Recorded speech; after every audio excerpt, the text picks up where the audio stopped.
मुसलमान जो है वो इस तरीके का दिमाग रखता है जैसे हमारे देश के अंदर बाबरी मस्जिद के ऊपर फैसला आया, फैसला आने के बाद हमने उसको एक्सेप्ट किया, तो अब हमारे देश को इजराइल से जोड़ के देखोगे आप? इतने गंदे देश के साथ में हमारे देश को जोड़ के देखोगे? अस्पताल पे हमला इस्लामिक जिहाद नहीं है, इजराइल की नपुंसकता की निशानी है। हिटलर ने यहूदियों को ढूंढ ढूंढ के मारा, जिंदा जलाया, लोगों को, आदमियों को, मर्दों को, औरतों को, सबको जलाया।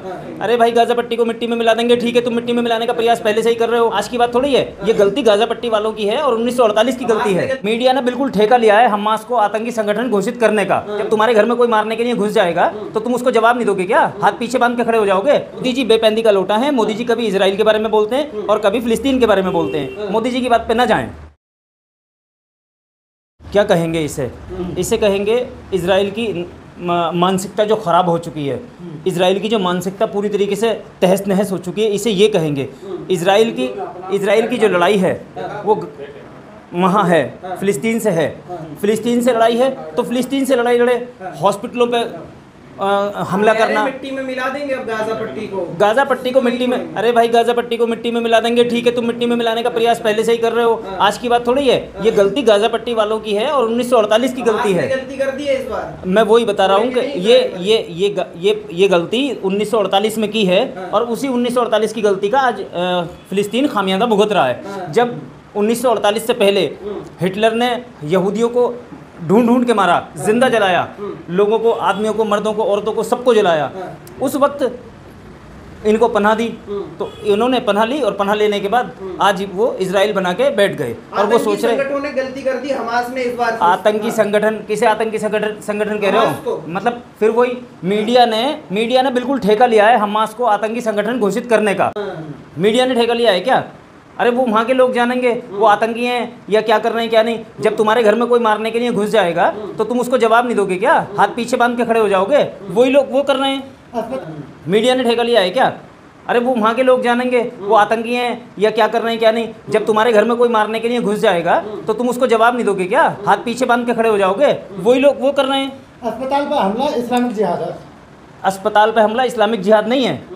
अस्पताल पे हमला उसकी नपुंसकता का निशानी है, इजराइल की नपुंसकता की निशानी है। अरे सुपर पावर है इजराइल, खत्म कर देगा इस बार, फिलिस्तीन को नहीं छोड़ेगा, नक्शे से मिटा देगा, कह रहा है। करते रहें, वो ये काम सब करते रहें, कोई दिक्कत नहीं है। उनके ये बोलने से, उनके ये कहने से ऐसा कुछ होने वाला नहीं है। अमेरिका तक साथ है। अमेरिका नहीं और भी देश जुड़ जाएं। सुपर पावर है। अमेरिका नहीं और भी देश जुड़ जाएं। हम उस बात के लिए मना नहीं कर रहे। ये लोग, हम जिस जगह बैठे हैं वहाँ लोकतंत्र में बैठे हैं और हम लोकतंत्र वाली बात कहेंगे। सबको आज़ादी है किसी को किसी का समर्थन करने की, किसी को किसी के साथ चलने की, उसमें कोई दिक्कत नहीं है। हम लोकतंत्र में जी रहे हैं, हम लोकतंत्र की बात करेंगे, हम दूसरे लोगों की बात नहीं करेंगे। और मैं तो ये कहता हूँ कि सबसे ज़्यादा ठेका हमारे हिंदुस्तान की मीडिया ने ले रखा है। मीडिया ग्राउंड बनाने पे लगी है। मीडिया की दलाली जो है, मीडिया दलाली कर रही है, ग्राउंड बनाने पे लगी पड़ी है 2024 का। हमारे देश के लोग कह रहे हैं इजराइल कमजोर पड़ा तो हम जाएंगे लड़ने। अरे बहुत सारे पागल हैं ऐसे, बहुत सारे पागल हैं ऐसे जो इस तरीके की बात कर रहे हैं, जो जिनको हम भक्त कहते हैं या अंधभक्त कहते हैं या अंधभक्त कहते हैं, वो लोग हैं वो जो इजराइल के साथ जाके लड़ने की। अब अरे देशभक्त कहाँ से आ जाएंगे? अपने देश का तो सोच लो ना। अपने देश में बेरोजगारी हो रही है, अपने देश में बेकारी फैली पड़ी है, उसके लिए तो लड़ाई लड़ लो ना। उसकी लड़ाई लड़ने के लिए कोई तैयार नहीं है, इजराइल के साथ जाके लड़ेंगे। मोदी जी ने समर्थन कर दिया, उन्होंने बोला मोदी जी इजराइल कमजोर पड़ा तो हम जाएंगे। मोदी जी बेपैंदी का लोटा है। मोदी जी कभी इजराइल के बारे में बोलते हैं और कभी फिलिस्तीन के बारे में बोलते हैं। मोदी जी की बात पे ना जाएं। और मैं देश के सारे युवाओं से, नौजवानों से इस बात के लिए कहूँगा कि शांति का ध्यान दें, अपने धैर्य को संभाल कर और अपने देश के बारे में पहले सोचें। हमें वहाँ से बात पहले यहाँ का सोचना है। जैसा आप इजराइल के साथ हो रहा है ना, ऐसे आने वाले टाइम में भारत के साथ होगा, इसलिए सरकार कैसे बनाते हैं? कौन कह रहा है? बस आ गई ना वही, पता नहीं, स्टूडियो से बाहर निकलने की तुम लोगों को फुर्सत ही नहीं मिलती। क्या मतलब ठेका लिए बैठे हो सारे के सारे लोग कि ऐसा हो जाएगा, ऐसा हो जाएगा। मतलब अब हमारे देश को इजराइल से जोड़ के देखोगे आप? इतने गंदे देश के साथ में हमारे देश को जोड़ के देखोगे? हमारा देश लोकतंत्र वाला देश है। हमारे यहाँ अब देखो ना, मैं एक आम आदमी हूँ, लेकिन मोदी जी का विरोध कर रहा हूँ, देश के इतने बड़े प्रधानमंत्री का विरोध कर रहा हूँ। ये लोकतंत्र की खूबसूरती है, ये लोकतंत्र है। और वहाँ लोकतंत्र का गला काटा जा रहा है, और जहाँ लोकतंत्र का गला कटता हो वो देश कभी अच्छा नहीं हो सकता। जहाँ मुसलमान रहते हैं वहाँ आतंक रहता ही रहता है। फिलिस्तीन में मुसलमान है। अब आ गई ना वही चीज़। 2024 की तैयारी तुम लोग ऐसे ही कराओगे। मीडिया ने पूरी तरीके से अपने कंधों पे भार उठा रखा है 2024 के चुनाव का, और 2024 का चुनाव आप लोग इसी तरीके से मजबूती से उनको लड़वाओगे। भाजपा को चुनाव लड़ाने के लिए ही, भाजपा की दलाली से बाज आओ तो कुछ दिखाई दे। भाजपा की दलाली से बाहर निकलो तो कुछ दिखाई दे। ये मोदी जी तो एक तरफा आ रहे हैं, इनसे टेंशन आप बता दीजिए 10 काम बता दीजिए मोदी जी के 10 साल के। हो चाहे फिर कितने- योजनाएं हो, चाहे शौचालय हो, चाहे राशन हो, ये सब अब- काम है उनके। गोबर खा के शौचालय भरोगे क्या? गोबर खा के शौचालय थोड़ी ना भरा जाएगा। अरे रोटी की बात करो, रोटी की, रोटी कितने लोगों को मिली है, कितने लोगों को रोजगार मिला है? 5 किलो 5 किलो अनाज से तुम में से किसका भला होता है भाई? 5 किलो अनाज से जिसके घर में 5 परिवार रह रहे हो, 5 किलो अनाज दे के उनके घर का भला हो। अरे 25 किलो में एक महीना चला लोगे क्या? बस 5 किलो अनाज के पीछे मरे पड़े हैं। पता नहीं कितनी मतलब भक्ति में लीन हुई पड़ी है मीडिया। समझ नहीं आता कि मीडिया ने तो ऐसा कर रखा है कि सिवाय मोदी जी के देश में कुछ है ही नहीं। देश की खातिर मीडिया गई है इजराइल। देश के खातिर मीडिया इजराइल गई हुई है, जान पे खेल के वहाँ रिपोर्टिंग कर रहे हैं आप। वहाँ रिपोर्टिंग कर रहे हैं। हाँ। यहाँ के लिए कौन सी वीज़ा मिली नहीं थी उन्हें?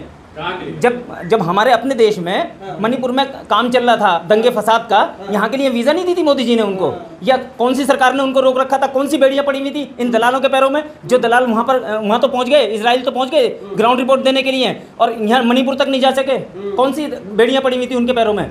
ये मीडिया और सरकार की मिलीजुली कहानी चल रही है। जो आप लोग चलाना चाह रहे हो वही चल रहा है देश के अंदर। और मैं आपसे बड़ी मस्जिद के पीछे लड़ने में लगे पड़े, कोई मतलब है क्या उसका? एक मस्जिद के पीछे दोनों लड़े पड़े हैं, क्या मतलब है? एक मस्जिद के पीछे लड़े पड़े हैं। हाँ। आप कह रहे हो ना, जैसे मुसलमान जो है वो इस तरीके का दिमाग रखता है, जैसे हमारे देश के अंदर बाबरी मस्जिद के ऊपर फैसला आया और फैसला आने के बाद हमने उसको एक्सेप्ट किया।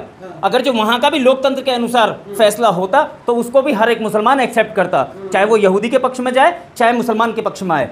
सब लोग फैसले को उसको स्वीकार करते, क्योंकि मुसलमान हमेशा धैर्य से काम करता है और सूझबूझ के साथ काम करता है। मीडिया की तरह या सरकार के नुमाइंदों की तरह दलाली नहीं करता कि अगर जो इधर का पल्ला भारी देखा तो इधर की बात करो और उधर का पल्ला भारी देखा तो उधर की बात करो। अस्पताल पर हमला हो जाता है तो मोदी जी कहते हैं कि मैं फ़िलिस्तीन के लोगों के साथ हूँ, फ़िलिस्तीन के लोगों ने जो इन 4-6 दिनों में झेला है मैं उनके साथ हूँ। फिर बोल रहे हैं कि मैं इजराइल के साथ हूँ।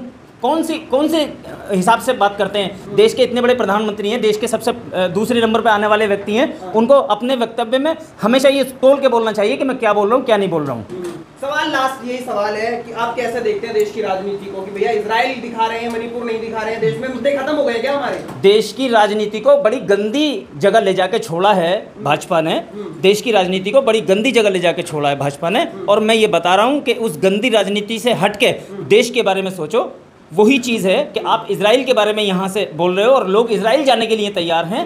मणिपुर जब जल रहा था तो मणिपुर का माँ बोलने के लिए कोई तैयार नहीं था। वही प्रधानमंत्री हैं जो महंगाई का माँ बुलवाना चाहते थे पिछले प्रधानमंत्री से।